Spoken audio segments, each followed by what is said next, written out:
Okay, here's my thing with the codependency piece. I think we can't ignore that we have mirror neurons.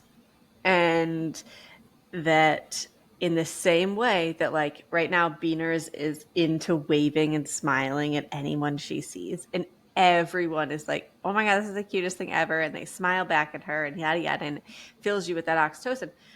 When Zach is dysregulated, when he comes in and something happened with the Airbnb and now he's like all fired up, my whole household energy shifts. Also, I have a child who is neuroceptive sensitive, Mm-hmm. and he reads the energy of the room and is really attuned to the energy of the room. Mm-hmm. I've got another child who doesn't give a flying care about the energy of the room, Right. and is less affected by it. But all this to say that, like, if Zach comes in and he's dysregulated, it is not just him who experiences this hard thing then. Yeah. And I'm like, yeah, you're in a crappy mood and your energy has now infiltrated the household. Yeah. And I obviously believe that everybody gets to have their hard feelings and that we should allow them to, like, he gets to feel disappointed or frustrated or whatever.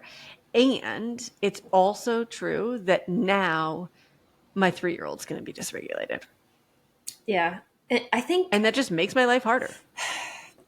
throwing parenting into the mix of this is really a challenge. I think about Cody and I, and like prior to kids, if he was like in a crappy mood, I would just be like, you know what, why don't you go do something and like work 100%. through this and take space. But then like now doing that, it's almost like a punishment to myself, because it's like, and I believe that he deserves the time and space to process, but also in the logistics of our life, that means that it's more solo parenting for me.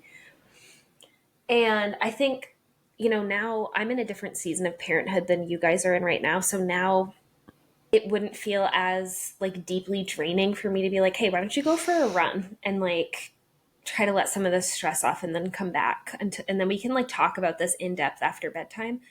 That feels like accessible to me now. But when my kids were babies, that didn't feel accessible or fair. Like it felt unfair, Yeah. because I also felt like, well, I also have had things happen today that have been stressful or dysregulating, and I haven't had somebody here to be like, hey, why don't you go take 15 minutes and like walk? 100%.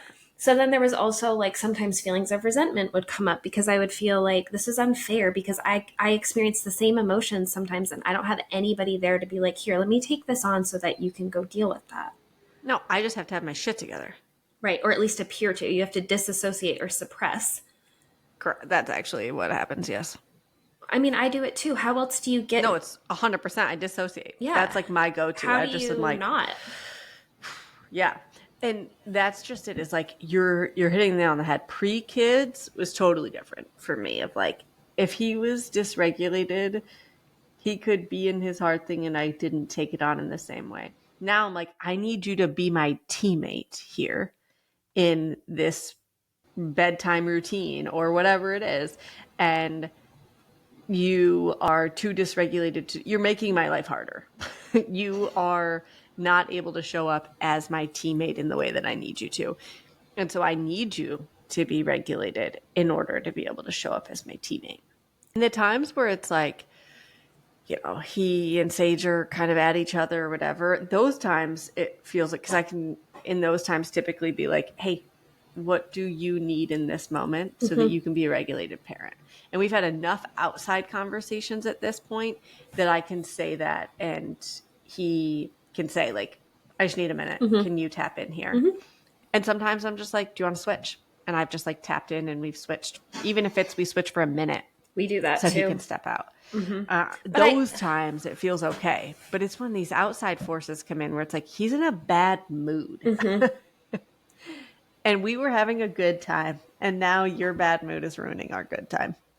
Yeah, I think like sometimes when we talk about like codependency and trying to move away from codependency, there's nuance, right? Because when you're in close relationship, there is interdependency. So Yeah. you're not saying like Zach has to be regulated all the time in order for you to be regulated, and he never gets to have a hard feeling.